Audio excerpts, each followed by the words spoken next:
I am a temple who walks the earth. My womb is fertile for giving birth. I am a woman planted in truth. I grow my branches from sacred roots. You are the form of who you want to be.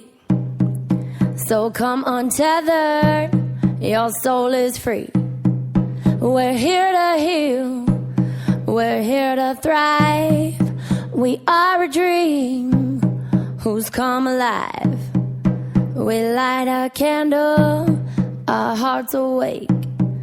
Illumination for God's sake. A revelation for God's sake. An evolution for God's sake. An inspiration for God's sake. For God's sake. For God's sake. For God's sake. For God's sake. For God's sake. For God's sake.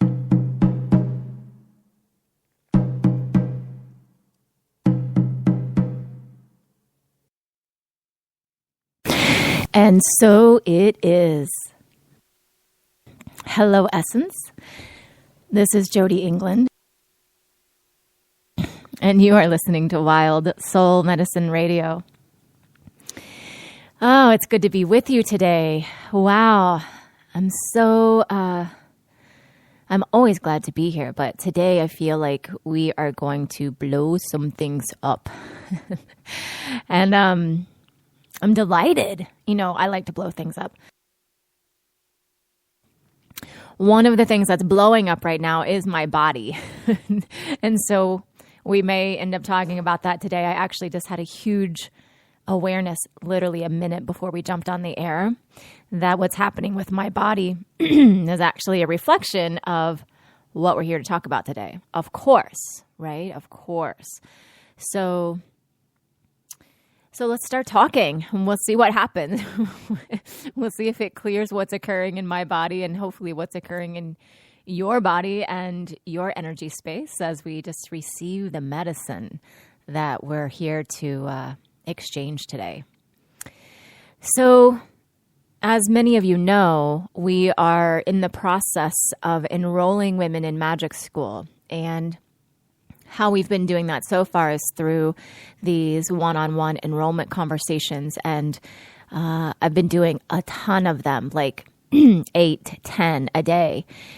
And it's so beautiful because I'm getting to connect with women all over the country and around the world, Norway, Germany, Australia, the UK, everywhere. And it never ceases to amaze me how cool it is that we can just hop in front of our computer and be speaking with someone on the other side of the world in just a matter of seconds. And as I listen to their stories, you know, there's so much difference, right? Difference in the landscape and the environment of where they're speaking to me from, or, you know, people who've grown up behind the wall in East Berlin, or, you know, just every kind of, you know, interesting, different sort of experience.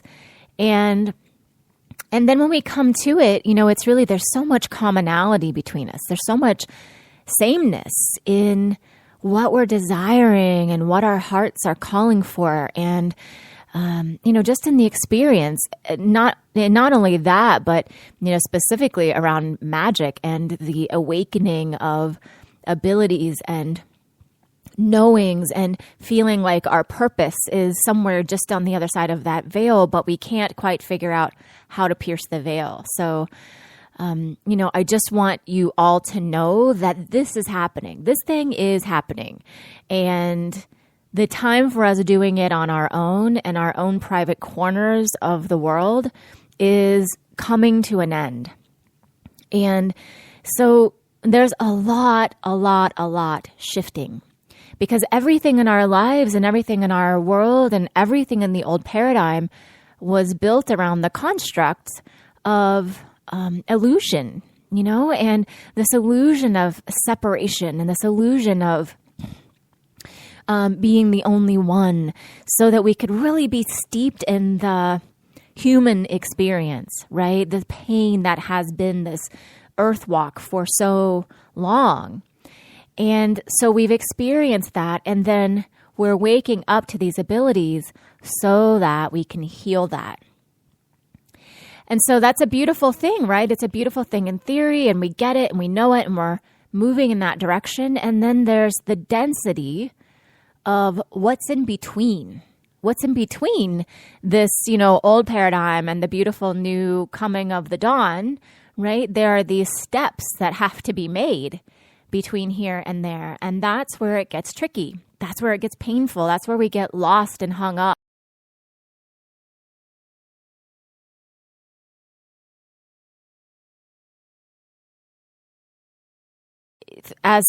So we've designed Magic School to be this unlaunch, right? So that every single step of it is an activation. So it's an activation to throw your hat in the ring for a conversation with me when you don't know what Magic School is, right? It's an activation. Many of the coaching calls, or many of the enrollment calls end up being a coaching call, right? Because we're just working with what's present. So that's an activation. And then there's a third activation, and that's when we come to the energetic exchange for Magic School. And I have to tell you that, around 90% of the women who have found their way to the container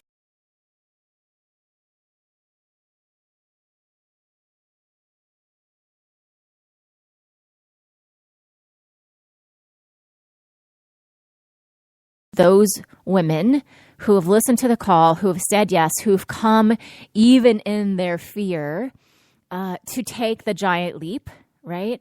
And it's that activation and those conversations that had an activation occur in me, where I had an awakening. I had a deepening of my understanding of money and what it is and how it works and how it's holding us back. And so from their activation comes my activation, which is returning to you, dear listeners, as an activation opportunity for you. And so today we're going to be talking about money, but we're not going to be talking about it in any of the ways you've ever heard it spoken about before. This is not, let's move some energy so that you can get money, right? This is a deeper conversation, an untamed conversation about what is money and what is the energetic unraveling that actually needs to occur to create freedom and truth for you. And that may include money. It likely will include money, but it's not because of money, and money is not the thing. So you're going to listen carefully to this. It may be quite a mind boggle for some of you, and so you may want to listen more than once so that you can internalize the depth of what is here. Because there's certainly a way that you could listen from a space of the head and the mind and kind of skip over the meat of what is being offered here. So we're just going to dive in and see what evolves. And I invite you to just, as you listen, see if you can be as in your body as possible. So my sense is almost like if you want to hold yourself, just kind of like put your arms around, one around your shoulder and one maybe around your belly, and just kind of feel safety in your body, because we're going to be upending a paradigm here. And this is not just a world paradigm that I'm talking about. This is like a personal, what your foundation has been built on paradigm that we are burning to the ground today, right?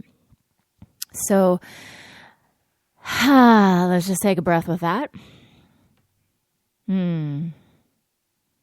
I feel so much gratitude to be in this conversation and to have all of you fantastical, gorgeous, brave, courageous souls who are willing to show up and listen and open your ears and your hearts to what you already know is truth.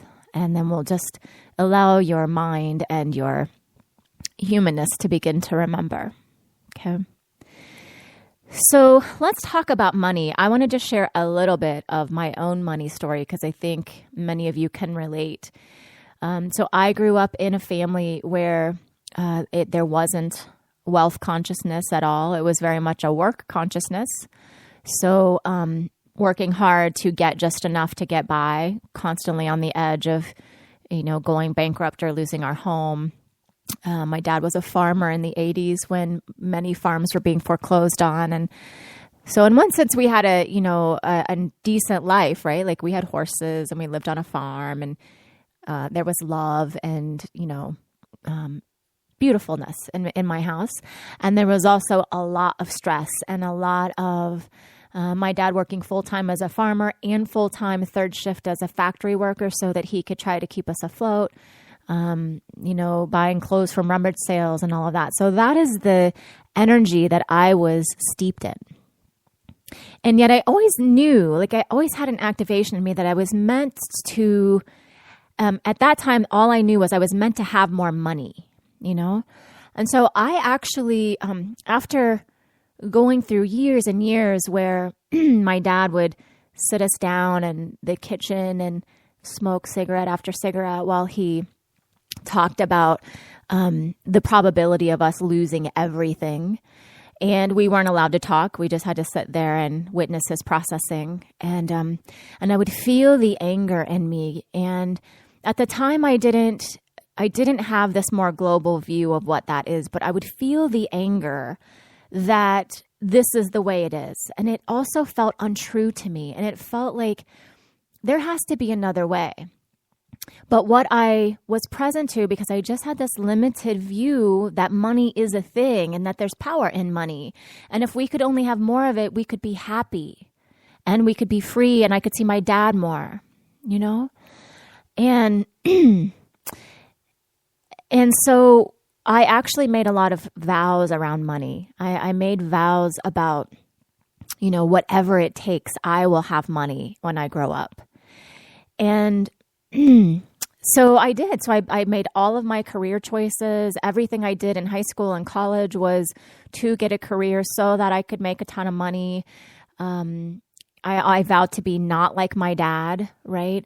And of course, whenever we make vows like that, I ended up becoming a workaholic just like him. I usually had 2 or 3 jobs. At one point, I had 2 full-time jobs and a part-time job so that I could make enough money.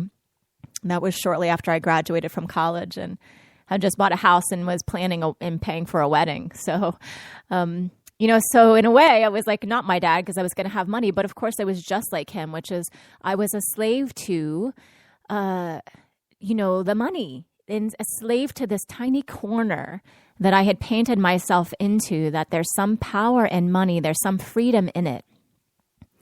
And this was pervasive for me. It was, I actually began my career in the helping profession. I have a master's degree in social work and I was a therapist for a while. But of course I had to have 2 therapist jobs because social work doesn't pay very well. And, and then, I got laid off from my therapist job and I ended up saying yes to, working with my husband in the insurance industry, which was not at all in alignment with what I knew was my path. But what I liked about it was there was money to be made, right? So I'm telling you, nobody has a more checkered money story than I do. It has been the centerpiece of my life, so I know this well.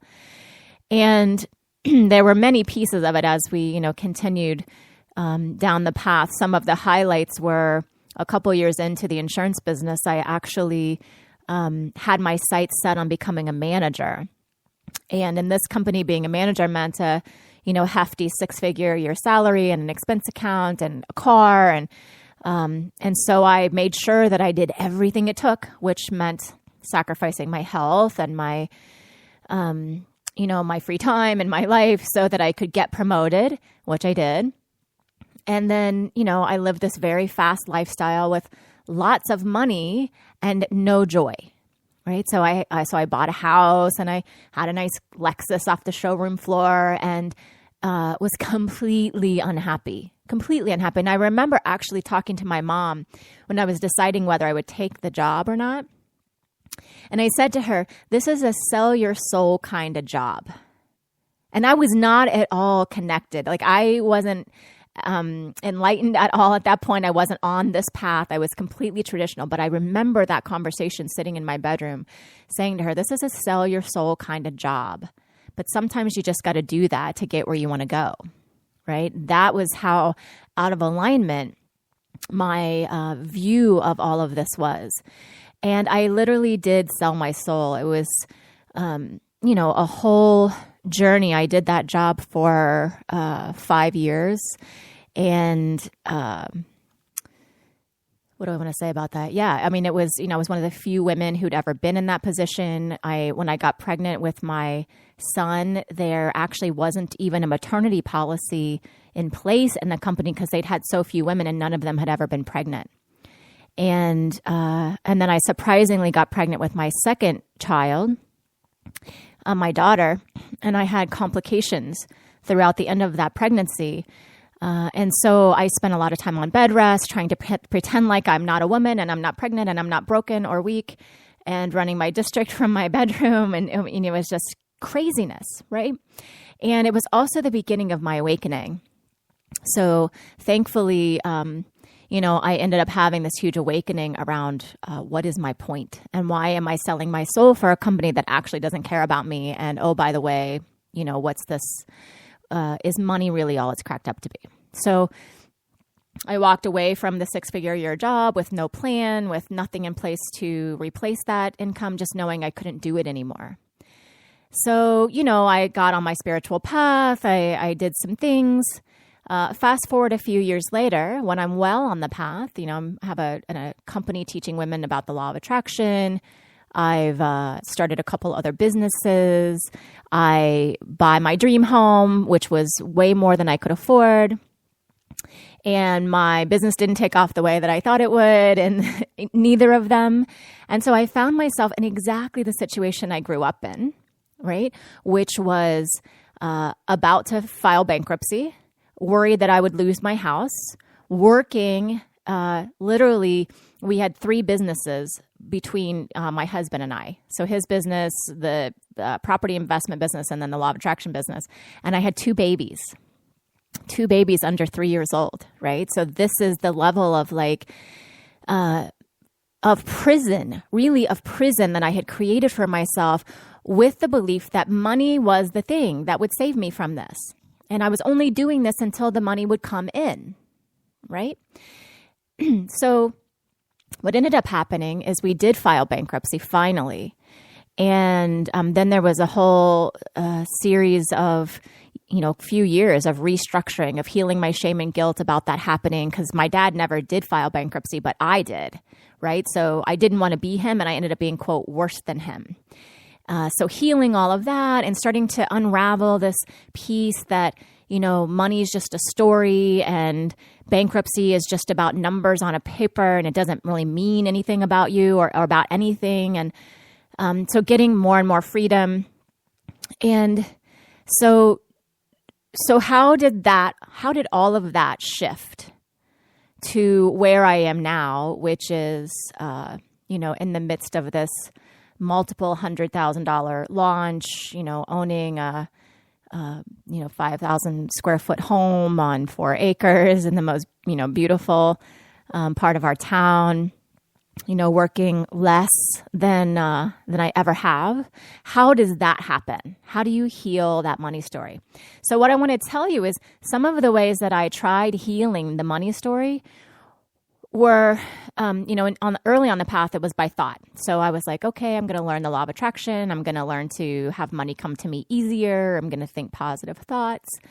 And, I had a little success with that. Some money would come in, but I would always find myself, kind of still in that same situation of trying to, just get by, or I'd make a lot of money. I always had the ability to make a lot of money, but then I would spend it. I'd spend it. So I would still be worrying if I was going to make it or if I was going to be able to pay for the thing that I just got.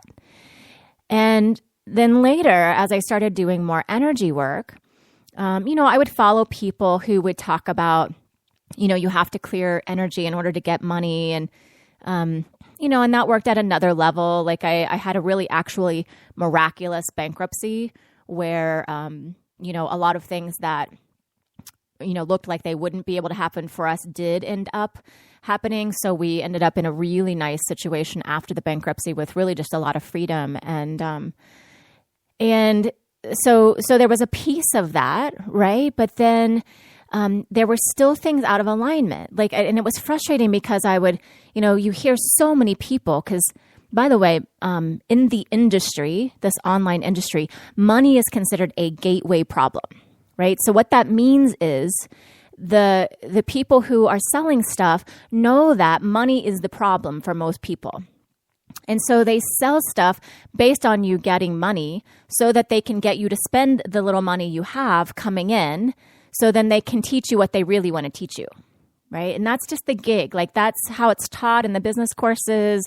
I've had many business mentors and teachers over the years, and that is completely the formula. And they've all taught me that I should do it that way, and that even if it's not specifically about money, it should be about business, because business is kind of like money, and that's a pain point for people. So, you should just know that. You should just know that. And it never sat with me, but I didn't know why.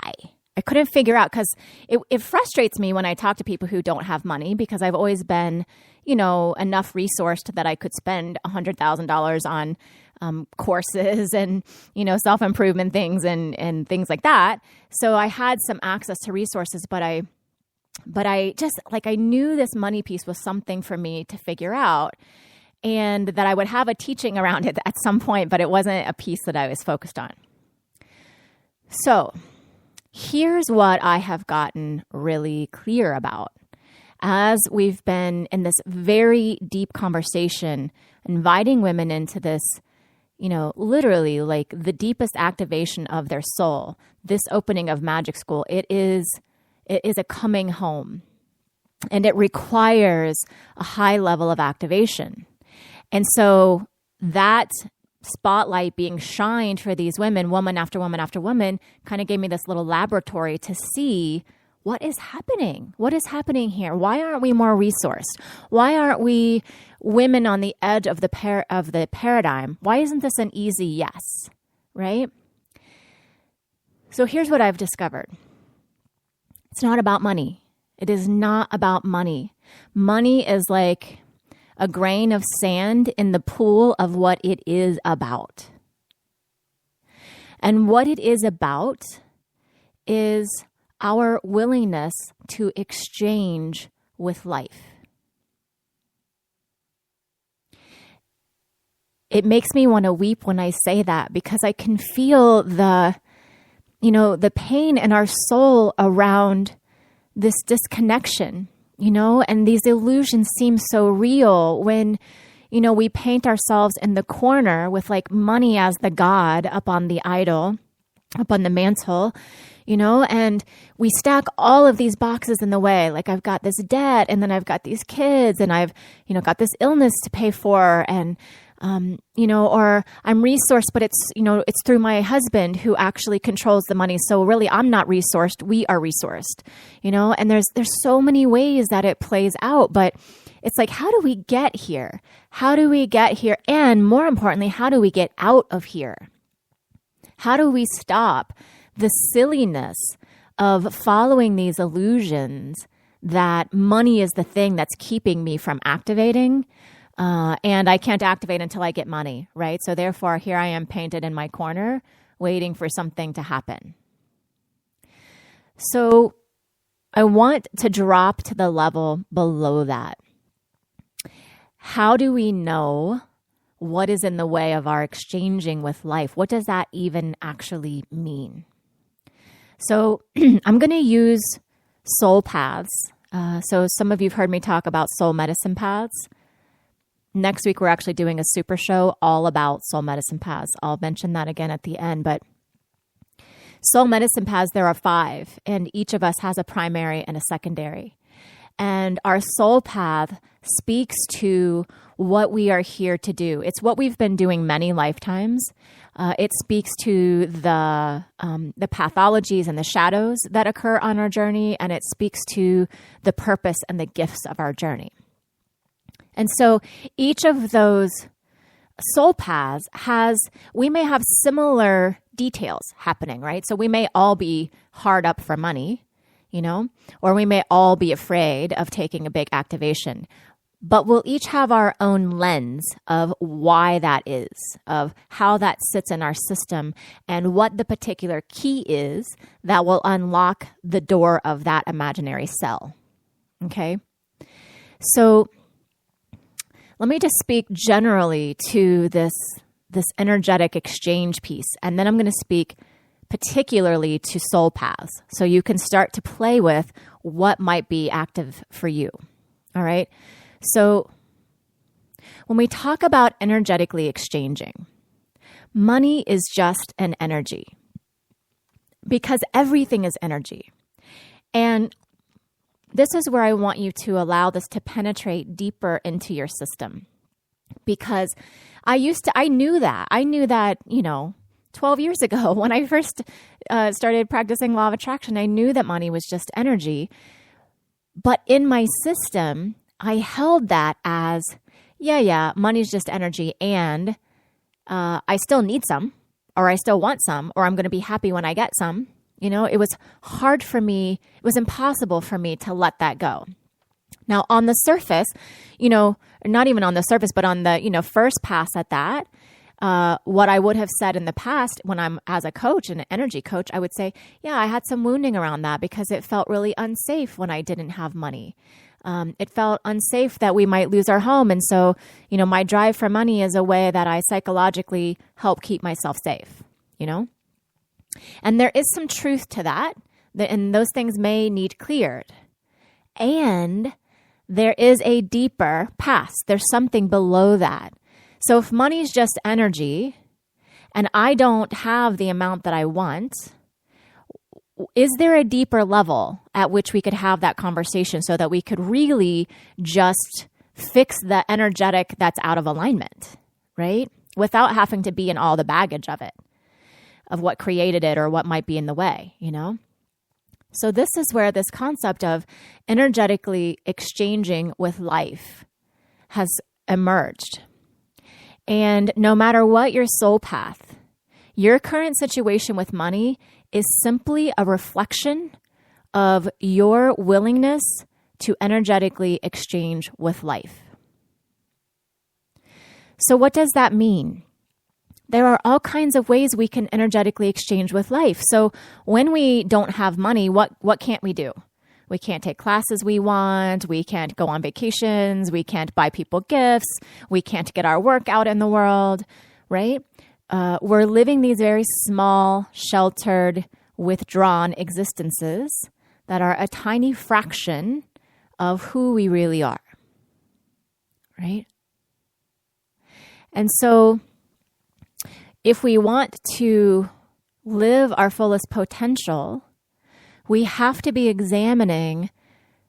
opening the floodgates of our willingness to energetically exchange with life. That's the core that's underneath every soul path. And so that's what this conversation is about. We're taking money out of the equation because money is simply a symptom. Money is a piece, an illusion that you pull in to justify or that shows up as a reflection of your current orientation to exchanging with life or not. Okay? Yeah. So there's a way that you can hold that without blaming yourself. And actually, you can hold this as, oh, thank God that's what it's about, right? It's not like there's something wrong with me that's different or worse than people who have money, right? Because in fact, there are people who have a lot of money who are still not exchanging with life, right? So it's why often people who are wealthy are very unhappy because they're just exchanging a different kind of peace with life.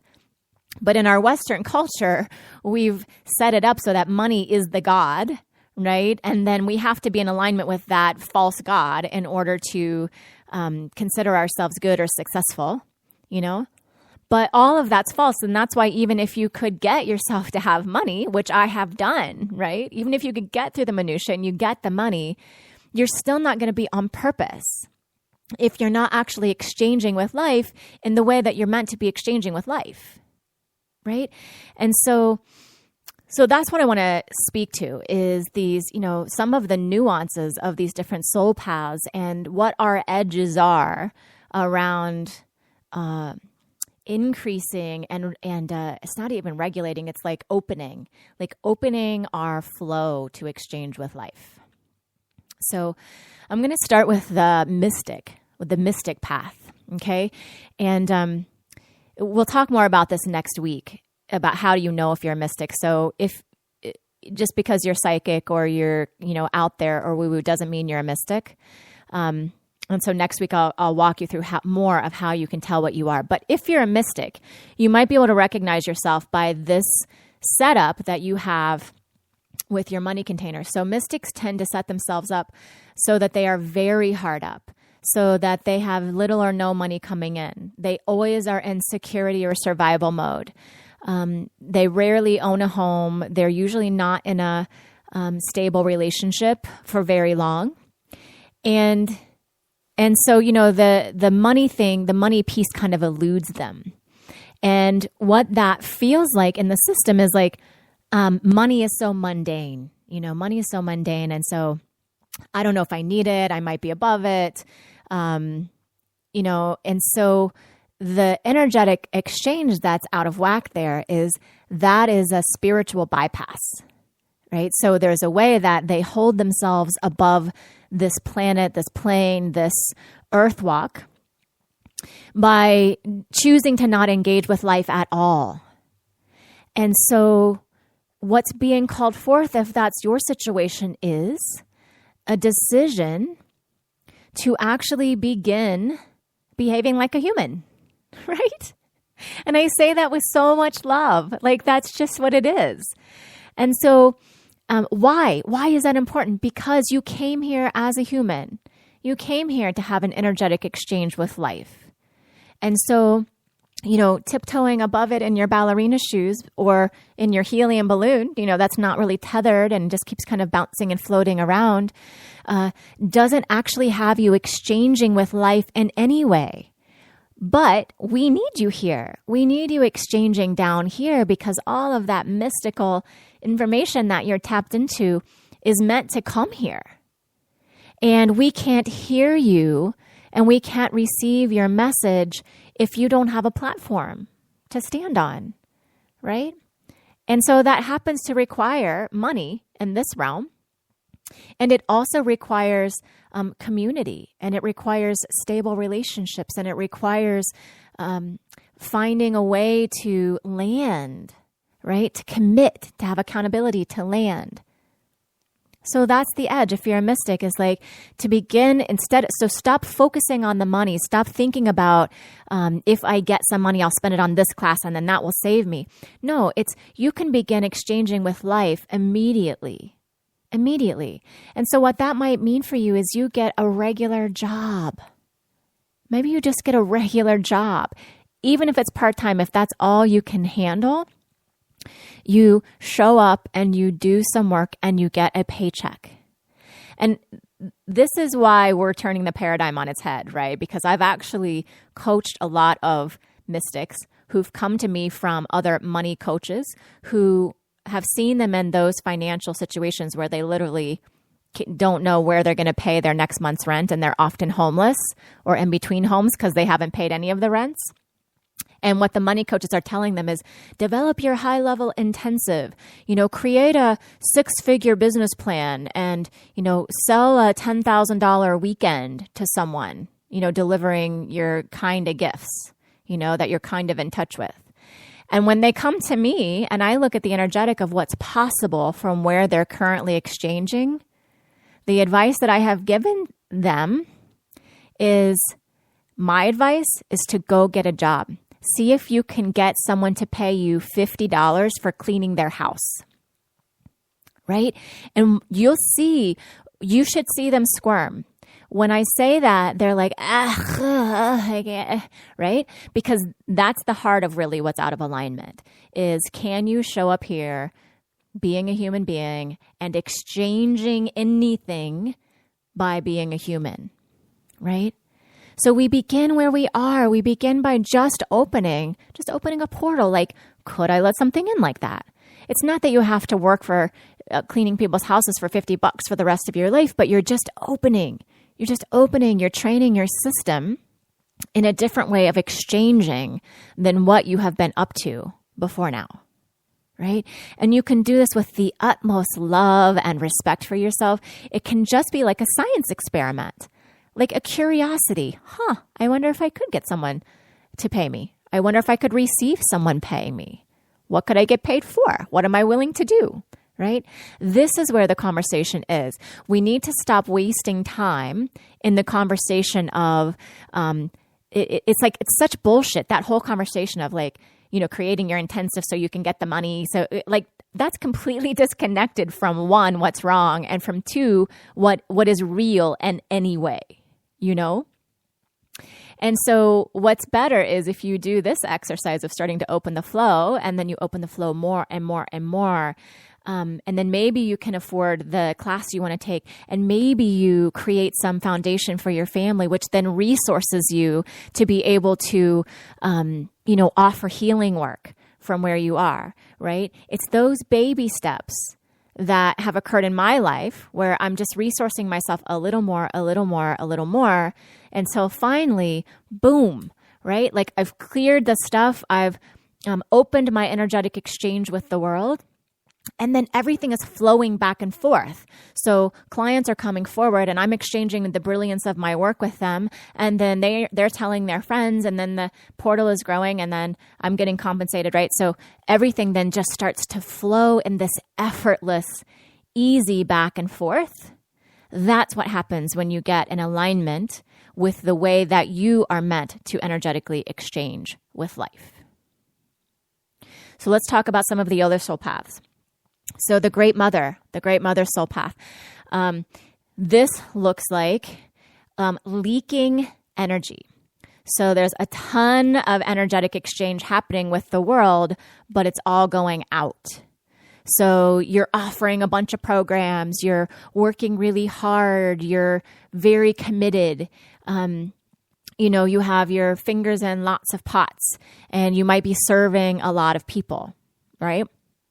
The problem is there's no energetic exchange. There's energetic flooding out, but there's nothing coming back in. So you almost like build a dam around your energy flow so nothing could come back to you. So this is one of my soul paths. So for years, I always said like I deliver the best content out there, and I deliver it to 5 people, right? So I would put my heart and soul into writing a book, or, developing a program, or, creating, hours and hours of content, and then nobody would buy it, or I wouldn't advertise it, or I would advertise it a little bit, kind of to the wrong crowd. And then I would be mad, that nobody came or nobody got me. But it was really because I wasn't open to the energetic exchange. Right? I wasn't in alignment with the way that I'm meant to exchange in the world. For me, the scariest and hardest thing has been opening up to the amount of gratitude and love that comes to me as a result of the work that I do. It's a lot easier for me to love other people than to feel love and appreciation and affection, right? So that was the place for me to begin opening. Like, am I willing to let myself be seen? Am I willing to let gratitude come toward me? Can I start to slow down some of the energetic leaking that's happening? So I'm putting a little less energy out and letting a little more come in, right? So you're just playing with what your flow is looking like and feeling like, and how can it become even? Because they're all designed to be even, right? You're supposed to be exchanging in a way that is in alignment with your own soul. And that always means something coming back. It does not mean suffering. It does not mean martyrdom. It doesn't mean you're supposed to be you're supposed to be homeless and, wandering the streets this lifetime. It means that you're supposed to be giving and receiving in joy and pleasure and abundance. Like, that is everyone's path. for sure. So let's talk about, there's 3 other paths. So the third path is the warrior path. So in the warrior soul path, what's happening is we tend to be fighting everything. So our energetic exchange looks like a battle. So what happens is we pull in lots of drama and trauma that we then have to be wrestling with. So while we're wrestling, there's no energetic exchange happening. Right? It's like we just put that all on hold while we battle our stupid husband, or while we, fight our way through bankruptcy, or, we're mad at money a lot. We're mad because it doesn't show up when we want to, or because God doesn't support us, or the universe isn't trustable and there's nothing good for us, right? That's what it feels like as a warrior. So there's a lot of no energy happening in the warrior system. And it ends up being a no to life. So how we exchange with life is we just don't. We just don't. We crawl into our holes. We lick our wounds. We judge all those people who want to try to tell us something different. That is my secondary path. So I know it well. And you can do it with love. You can totally look at this with love and just say, yeah, I can see that happening. I can see that I've never had a peaceful relationship with money. And the opening is, what if you could start being a yes to anything? What if you could start being a yes to your lover wanting to care for you? What if you could be a yes to believing that you've attracted just the right support, that this is the class you do need, that this is the situation that best supports what you're up to right now, and just let it be a yes, right? You can start exchanging yeses with the world. When someone asks you to do something, when you are asked to participate or to offer something, you can say yes. That's the beginning of the opening for you.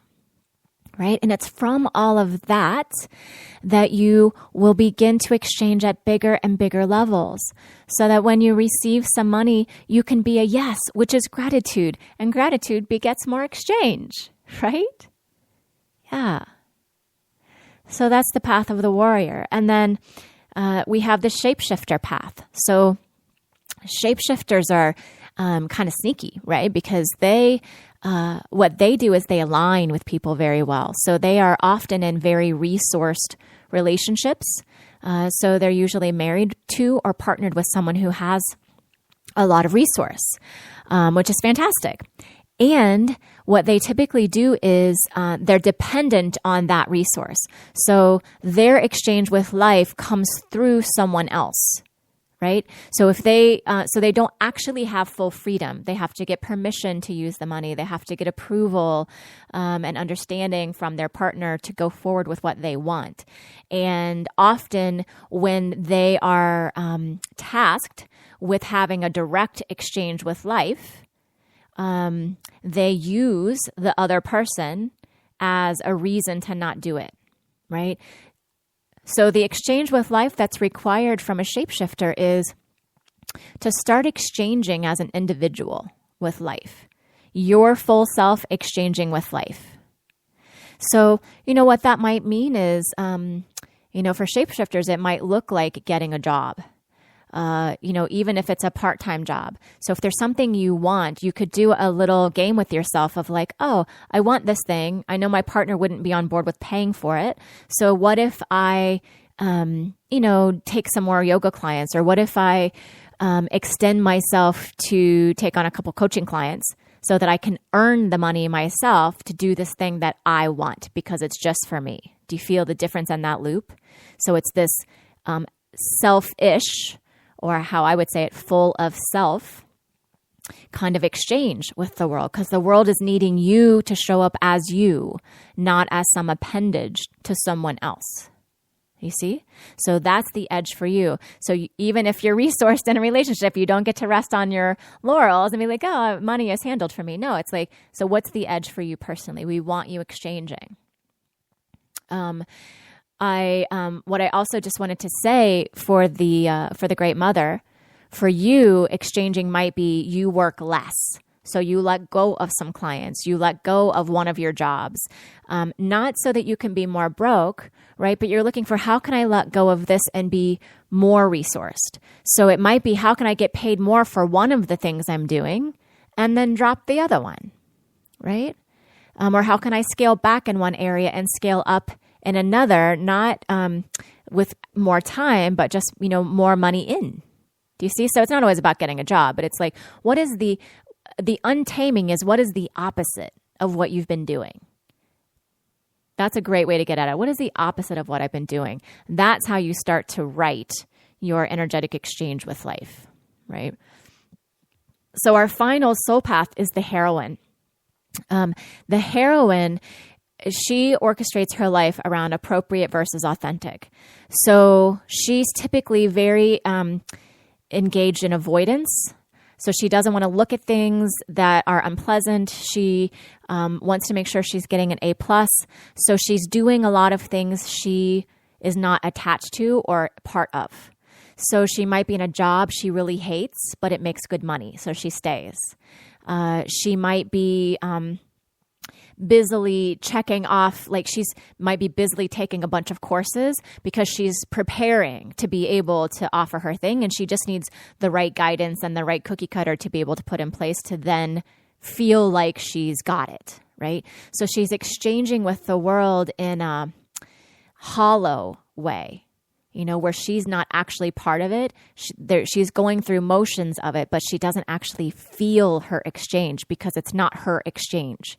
It's some construct that she thinks is going to get her to where she wants to go, right? So the calling for a heroine is to stop exchanging until you can get clear on what's in it for you, right? So that's the scary part. It's like turning inward away from the world and feeling, if there was an exchange here for me, what would I want that to be? These will probably all feel uncomfortable. If your skin is crawling when I'm talking about one of these, it's probably you. If the thing I'm asking you to do feels extremely distasteful, that's because that's the work that you need to do. So what's good about that is you don't have to waste any time anymore on the bullshit illusion that it's just about money, right? We can't hide out in that anymore. One, because it's not true. Two, because we're out of time. We are out of time. The prime directive is ticking. We have to get this right. We have to wake up and we have to start doing what we came here to do, which is to heal ourselves and to heal our planet. And we cannot do that painted into a corner in our kitchen, wondering when somebody's going to come save us or deliver a bag of money to us. Because, by the way, even if that happened, you would do something with the bag of money. If your energy is not in alignment, you would just do something with the money that would create the same energetic exchange you already have going, right? You would spend it on some class that doesn't turn out, or you would use it to, buy a cool apartment that you actually can't maintain, right? Whatever that looks like. You would, if you're a warrior, you would create somebody coming to take the money back just when you were going to spend it. So let's just take a breath here as we settle into our humanness. And let's take a little laugh at ourselves, a laugh at just how misguided we can get and how confusing this all can be. Really, let's just laugh at it. It's kind of silly, don't you think? I know. And I can feel some of you like, she doesn't get it. No, this really sucks. I'm poor. I'm broke. And I do get that, honey. I do get it. I have been there. Yeah. And I'm compelled to share a story about that, actually. So back when I was living in my giant dream house that I couldn't afford, and my businesses were failing, and I was agonizing over what could happen to save me from the fate worse than death, which in my mind was bankruptcy. I didn't see any ways out. And at that time, I was not connected to source at all. I'd had, one pretty spiritual experience where God spoke to me, but it still felt far away. And I was by no means convinced that there was a God, or that I was certainly not in relationship with God, right? Even though I'd been brought up in the church and all of that. So here I am, like, I got to do this all myself, which is a warrior, great mother way, right? Like, I got to figure this out. I got to generate this income. Certainly there's no help coming from me, and so I'd been just in the agony of the shame of what I had created for myself, and the frustration of not finding a way out, and teaching the law of attraction and thinking like, I ought to be able to manifest some freaking money here, right? This is what I'm teaching. And so one morning, I'd had a dream. So I had a dream one night, and I've always gotten beautiful communications in my dreams. And so I dreamed about this guy that had been the property manager of our property investments. And he had also bought the home we had lived in prior to the dream house. So we relied on him for a lot of our, success. And he basically went MIA. So the properties stopped producing. That was right in the housing bubble crash. He stopped paying for the house he bought from us. And so I was furious with him, and all of my anger was focused on him. It was his fault. I would have been fine if he just did what he was supposed to do. I had no access to how that was really about me. And so I had it out with him on the phone. I was so mean to him. And, I would have just cut him. Like, if he was there, I would have killed him. So I had this dream that I was at the home where where I used to live, and then he lived, and I had loved that home, and I had been happy there. And in the dream, he was showing me around, and we were looking at all the improvements he had made. And we sat down and had this beautiful conversation there that was so peaceful. And I experienced a peace in my dream that I had never experienced in my actual life before that. And I remember in the dream feeling like, this is what peace is. Like, I had chased peace my whole life, but I had never felt it, ever. And so as I was waking up from the dream, I was laying there in that state of kind of awake and kind of asleep, and I was just processing how good that felt, and what did it mean, and what could I do with that to get myself out of this situation, right? And in that moment, God spoke to me, like unmistakably spoke to me. And God said, if you want peace, ask for peace. And it makes me weep every time, because I was so convinced that the way to peace was through money. So I would just ask for money. And I was like, yeah, I want peace, but I'm going to get peace through money, and I was unwilling to bypass that. And what I feel is, I was shown peace, like, this is where you want to go. And if you want to go there, just ask for that.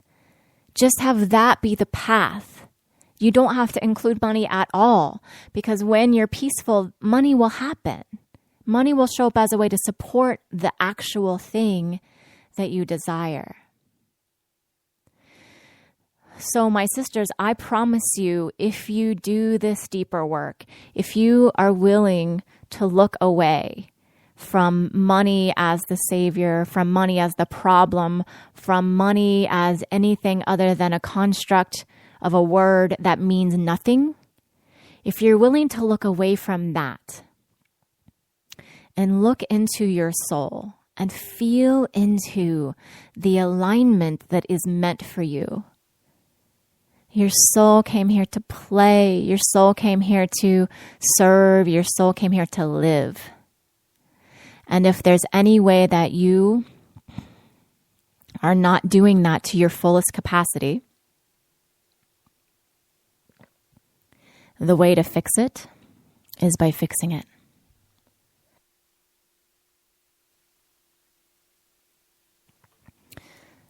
The way to fix it is by shifting the energetic exchange that is occurring between you and all of life.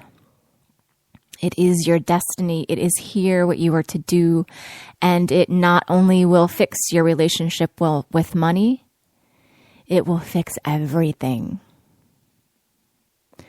One of the things that I've always said when I've talked about money or taught about money in my energy classes is it's not about getting rich or getting money. It's about who you become on the way to having money, right? And that's so true. And in the past, there was still a limitation in that because I still had an understanding that you would clear some stuff. And so you would be doing a great, you would becoming a great person. But ultimately, it would be for the prize of getting to the money, And what is now been revealed to me is that there is no destination, right? It's always just about opening more and more and more into the fullness of who you are and what you're meant to be, and aligning with that, aligning with the truth of your internal path. And all gifts of every kind will be showered upon you when you do.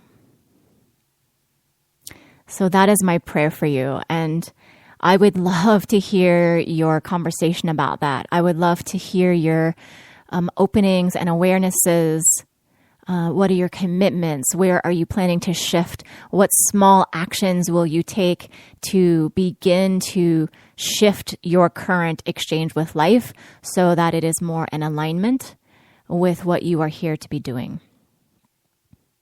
If you want to share with us, you can connect with us on facebook.com/groups/Wild Soul Medicine Radio Tribe. And next week, we are doing something different. We are actually going to do a Wild Soul Medicine Super Show.